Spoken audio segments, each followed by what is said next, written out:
Good morning students. आज हम आपको क्लास 12th मैक्रो इकोनॉमिक्स के चैप्टर फर्स्ट के इंट्रोडक्शन और नेशनल इनकम के कुछ टॉपिक्स की स्टडी कराने जा रहे हैं। तो देखिए, इसमें अब हम पढ़ेंगे इकोनॉमी। ये आपने टॉपिक 11th में पढ़ा हुआ है इकोनॉमी। इकोनॉमी क्या होता है? एक ऐसा सिस्टम है, economy is that system that provide living to their people is called economy. यानी जो सिस्टम अपने वहाँ के लोगों को लिविंग प्रोवाइड करता है उसे बोलते हैं इकोनॉमी। लिविंग का मतलब हमने पढ़ा था जिसमें लोग इनकम जनरेट करते हैं और स्पेंड करते हैं, यानी जो लोग जहाँ रहते हैं वहीं कमाते हैं, वहीं पे खर्च करते हैं, तो उस एरिया को उनकी इकोनॉमी कहा जाएगा। इकोनॉमी के हमने 3 टाइप्स पढ़े थे। मार्केट इकोनॉमी जिसको हम फ्री इकोनॉमी भी कहते हैं, सेंट्रल प्लान्ड इकोनॉमी जिसको गवर्नमेंट इकोनॉमी कहते हैं, तीसरी पढ़ी थी हमने मिक्स इकोनॉमी। तो जो मार्केट इकोनॉमी होती है उसमें जितने भी इकोनॉमिक डिसीजंस होते हैं, what to produce, how to produce, whom to produce, ये सभी डिसीजन कौन लेता है? प्राइवेट सेक्टर लेता है, प्रॉफिट मोटिव के लिए ले जाते हैं। जबकि सेंट्रल प्लान्ड इकोनॉमी के अंदर जितने भी इकोनॉमिक डिसीजंस हैं, what to produce, how to produce, for whom to produce,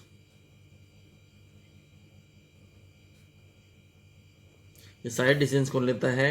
ये लेता है government for the motive of social welfare, यानी समाज के कल्याण को ध्यान में रखकर ये सारे डिसीजन लिए जाते हैं। इसके बाद जबकि मिक्स इकोनॉमी के अंदर जो मेजर सोशल डिसीजंस होते हैं, एक्टिविटी होती हैं, वो गवर्नमेंट करती है, जैसे कि रेलवे हो गया, स्कूल्स हो गए, हॉस्पिटल्स हो गए। जो सोशल वेलफेयर के लिए है वो ज़्यादातर गवर्नमेंट करती है, और जो बाकी बचे हुए जो एरिया होते हैं वो प्राइवेट सेक्टर के द्वारा कंट्रोल किए जाते हैं, जिसमें आपका इंडस्ट्री आती हैं और बाकी ऐसी एक्टिविटी आती हैं जो रिच पर्सनस के लिए होती हैं, ज़्यादातर सोशल या छोटे लोगों के लिए या पुअर लोगों के लिए नहीं होती। अब हम पढ़ेंगे सेक्टर्स ऑफ इकोनॉमी। इकोनॉमी को 4 सेक्टर्स में डिवाइड किया गया है। There are 4 sectors of economy.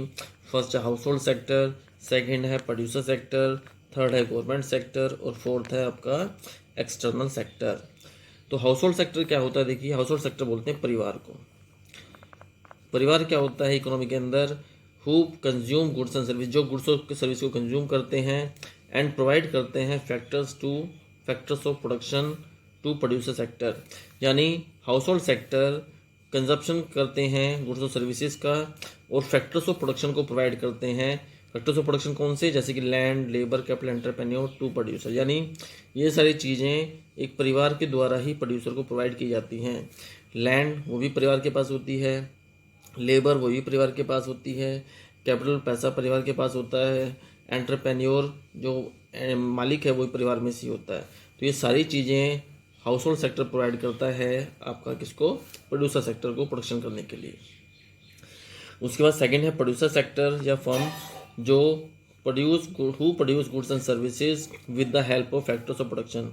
ये वो सेक्टर होता है जो गुड्स और सर्विसेज का प्रोडक्शन करता है, किसकी हेल्प से? फैक्टर्स ऑफ प्रोडक्शन की हेल्प से, और प्रोवाइड करता है गुड्स और सर्विसेज किसको? हाउस होल्ड को।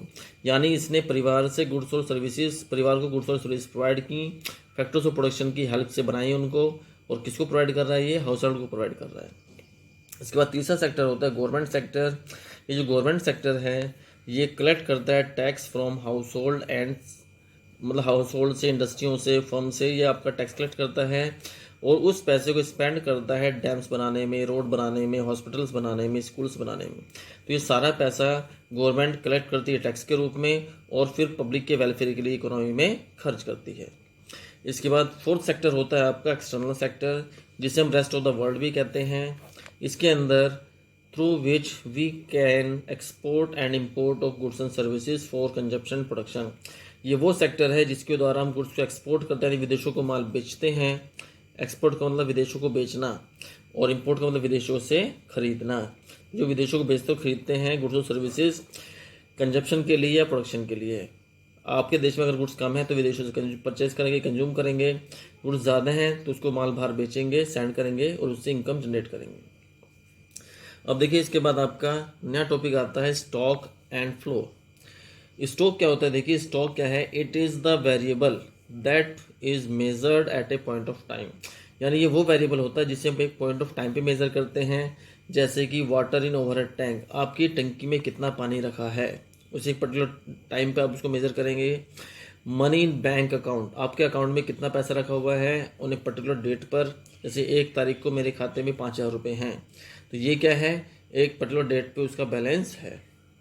Money hold by public in economy, पूरे देश में लोगों के पास कितना पैसा है वो इकोनॉमी के अंदर ये क्या है कि स्टॉक है, इसे बोलेंगे स्टॉक। इसके बाद फ्लो होता है। फ्लो का मतलब क्या है? फ्लो होता है it is the variable that is measured eight a period of time, यानी जिस वेरिएबल को हम एक पीरियड ऑफ टाइम में मेजर करते हैं उसे बोलते हैं फ्लो। तो स्टॉक में फ्लो में यही डिफरेंस है, स्टॉक को हम एक पॉइंट ऑफ टाइम पे मेजर करते हैं जबकि फ्लो को हम एक पीरियड ऑफ टाइम पे मेजर करते हैं।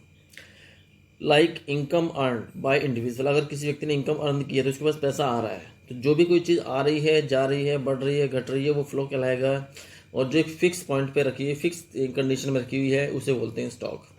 Flow of water from tank, tank से पानी बह रहा है तो इसमें टैंक से पानी कमी आ रही है टैंक के पानी में, तो ये क्या है? फ्लो है।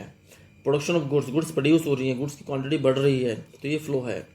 अर्निंग इनकम अर्न हो रही है, ये इनकम आ रही है, ये फ्लो है।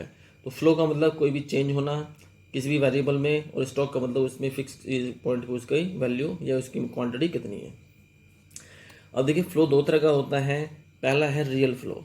रियल फ्लो क्या होता है? It is the flow of goods and services, यानी ये गुड्स और सर्विसेज का फ्लो है। तो जब गुड्स और सर्विसेज के फ्लो की हम बात करेंगे तो उसे बोलेंगे रियल फ्लो। इसको हम ऐसे समझते हैं, इसको डायग्राम के थ्रू। हाउस होल्ड जो परिवार क्षेत्र है वो फर्म को यानी प्रोड्यूसर सेक्टर को फैक्टर्स ऑफ प्रोडक्शन प्रोवाइड करता है, जैसे कि लैंड, लेबर, कैपिटल, एंटरप्रेन्योर। इससे फैक्टर्स का फ्लो किधर हो रहा है? हाउस होल्ड सेक्टर से किधर हो रहा है? ये फर्म सेक्टर की यानी इंडस्ट्री की तरफ हो रहा है। इसके अलावा अगर फर्म गुड्स का प्रोडक्शन करके किसे प्रोवाइड करती है? हाउस होल्ड सेक्टर को, तो यहाँ पे गुड्स और सर्विस का फ्लो किधर हो रहा है? हाउस होल्ड सेक्टर की तरफ हो रहा है। तो इसको हम ऐसे भी लिख सकते हैं, when household sector provide factor to household and when household take goods and services from the firm then it is known as real flow. तो इसको हम क्या बोलेंगे? रियल फ्लो बोलेंगे। अब देखिए इसके बाद का टॉपिक और कंटिन्यू कर रहा हूँ आज ही इस वीडियो में। थोड़ी वीडियो लंबी है पर फिर भी ध्यान दीजिए, आपको काफ़ी इंपॉर्टेंट टॉपिक जो है समझा रहा हूँ, इसलिए इसको कंटिन्यू मुझे करना पड़ रहा है। इसके बाद सेकंड टॉपिक है आपका नॉमिनल फ्लो। इसको हम नॉमिनल फ्लो या मनी फ्लो बोलते हैं। तो it is the flow of money from one sector to another sector, यानी जब एक सेक्टर से दूसरे सेक्टर में मनी का फ्लो होता है उसे बोलते हैं मनी फ्लो। इसे हम नॉमिनल फ्लो भी कहते हैं। When firm paid factor payment to household, इसको समझने से पहले इसको आप डायग्राम को देखिए। व्हेन हाउस होल्ड, तो देखिए पिछले डायग्राम में हमने देखा कि हाउस होल्ड ने फर्म को फैक्टर्स ऑफ प्रोडक्शन दिए, लेकिन यहाँ पे देखिए फर्म क्या कर रही है? फैक्टर्स ऑफ प्रोडक्शन को उनका पेमेंट दे रही है। तो फैक्टर पेमेंट किधर आ रही है? फर्म से हाउस होल्ड की तरफ ट्रांसफर हो रही है। फैक्टर में जैसे कि रेंट, वेजेस, इंटरेस्ट और प्रॉफिट। इसी के साथ देखिए हाउस होल्ड जो है वो गुड्स और सर्विसेज का पेमेंट कर रहा है, तो मनी किधर ट्रांसफर हो रही है? आपका हाउस होल्ड से फर्म की तरफ ट्रांसफर हो रही है। तो यहाँ दोनों ही चीज़ों में मनी का इन्वॉल्वमेंट है, इसलिए इसको मनी फ्लो या फिर नॉमिनल फ्लो हम कहते हैं। तो अब देखिए इसके में when firm paid factor payment to household then factor and factor for factor services के बदले में फैक्टर पेमेंट कर रही है फर्म, तो मनी का फ्लो किधर हो रहा है? From firm to household, firm से हाउस होल्ड की तरफ हो रहा है। And when household paid goods, जो हाउस होल्ड गुड्स और सर्विसेज के लिए पे कर रहा है, तो मनी का फ्लो किधर हो रहा है? हाउस होल्ड से फर्म की ओर। तो ये आपका फ्लो है जिसको हम रियल मनी फ्लो बोलते हैं, क्योंकि यहाँ पे फ्लो ऑफ मनी एक सेक्टर से दूसरी तरफ हो रहा है। अगर हम इन दोनों फ्लोज को कंबाइंड कर दें तो इसको बोलते हैं टू सेक्टर सर्कुलर फ्लो। जो टू सेक्टर सर्कुलर फ्लो है उसमें हमने दोनों ही फ्लो को ऐड कर दिया है। हाउस होल्ड और फर्म ये आपका टू सेक्टर है, जिसके अंदर जब केवल गुड्स का और फैक्टर ऑफ प्रोडक्शन का फ्लो होगा उसे बोलेंगे रियल फ्लो, यानी केवल गुड्स के फ्लो को बोलेंगे रियल फ्लो, और जब इसे मनी की इन्वॉल्वमेंट हो जाएगी उसे बोलेंगे मनी फ्लो। तो देखिए एक बार इसको दोबारा समझ लीजिए। जब हाउस होल्ड ने फैक्टर्स ऑफ प्रोडक्शन जैसे कि लैंड, लेबर, कैपिटल, एंटरप्रेन्योर किसे दिए? ये दिए हाउस होल्ड ने फर्म को प्रोडक्शन करने के लिए। फिर फर्म ने क्या किया? उन फैक्टर्स का यूज़ किया, प्रोडक्शन किया गुड्स सर्विसेज का, और प्रोडक्शन करने के बाद किसे प्रोवाइड किया? गुड्स सर्विस प्रोवाइड किया हाउस होल्ड सेक्टर को। तो ये जो आपका फैक्टर ऑफ प्रोडक्शन का फ्लो हुआ, गुड्स और सर्विसेज का फ्लो हुआ, इसे हम बोलेंगे रियल फ्लो। इसके बाद जब फैक्टर्स ऑफ प्रोडक्शन का यूज़ करके फर्म ने गुड्स प्रोड्यूस किए तो बदले में फैक्टर पेमेंट की जाएगी, तो फर्म हाउस होल्ड को फैक्टर की पेमेंट करेगा। तो मनी का फ्लो किधर हो रहा है? फर्म से हाउस होल्ड की तरफ हो रहा है। अब देखिए यहाँ पे जो फैक्टर पेमेंट है वो रेंट, इंटरेस्ट, प्रॉफिट और वेजेस के रूप में ट्रांसफर हो रही है फर्म से हाउस होल्ड की तरफ। जैसे देखिए, आप समझ लिया एक सिंपल एग्जांपल से, अगर किसी व्यक्ति ने फर्म को ज़मीन बेची है तो बदले में पैसा मिलेगा उसे। अगर कोई उसको लेबर दे रहा है तो उसको बदले में वेजेस मिलेंगी। किसी ने उसको कैपिटल दिए तो बदले में उसको इंटरेस्ट मिलेगा। किसी ने उसको एंटरप्रेन्योर दिया तो उसको बदले में प्रॉफिट मिलेगा। तो ये सारे फैक्टर का जो ट्रांसफ़र, पेमेंट का ट्रांसफ़र है वो फर्म से हाउस होल्ड की तरफ होता है। इसी तरह जब फर्म ने गुड्स और सर्विसेज दी थी हाउस होल्ड को, तो हाउस होल्ड भी बदले में उसका पेमेंट करेगा गुड्स और सर्विसेज का, तो पेमेंट किधर जाएगी? फर्म की तरफ जाएगी। क्योंकि जब भी आप कोई चीज़ परचेज करते हो तो बदले में पेमेंट देते हो, तो पेमेंट किधर जाती है? आपसे आपसे मनी ट्रांसफ़र होकर किधर पहुंच रही है? वो प्रोड्यूसर के पास अल्टीमेटली पहुंच रही है। डिफरेंट मीडिएटर्स होते हैं, लेकिन फिर भी पहुंच स्टार्टिंग कहाँ से होती है? हाउस होल्ड से। एंड पॉइंट क्या होता है उसका? फर्म होता है। तो इस तरह से आपका ये 2 सेक्टर सर्कुलर फ्लो है जो आपके कोर्स में है। इसके अलावा 3 सेक्टर 4 सेक्टर सर्कुलर फ्लो होते हैं, एक्सटर्नल सेक्टर फ्लो होता है जो भी आपके कोर्स में नहीं है। तो इसलिए हम केवल इसी टॉपिक को स्टडी करेंगे, बाकी चूँकि स्टडी अब नहीं, वो आपके आप हायर क्लास में स्टडी करेंगे। अब देखिए, इसके बाद एक टॉपिक है जो हम स्टॉक और फ्लो में पढ़ चुके हैं पहले ही, उसके बाद हम थोड़ा डिफरेंस पढ़ लेते हैं ताकि हमें और क्लियर हो जाए। तो देखिए, जो स्टॉक है वो मेजर होता है एक पॉइंट ऑफ टाइम पे, जबकि हम ये पढ़ चुके हैं कि जो आपका फ्लो है वो मेजर होता है पीरियड ऑफ टाइम में। यानी स्टॉक को पॉइंट ऑफ टाइम पे मेजर करते हैं और फ्लो को पीरियड ऑफ टाइम में मेजर करते हैं। स्टॉक की कोई टाइम डायमेंशन नहीं होती है, कोई टाइम लिमिट नहीं होती है, क्योंकि स्टॉक तो स्टॉक है, चाहे सुबह शाम, उसकी इससे कोई रिलेटेशन नहीं है। जबकि फ्लो की टाइम डायमेंशन होती है, जैसे 1 साल, 6 महीने, 10 दिन या 10 दिन 20, जो भी।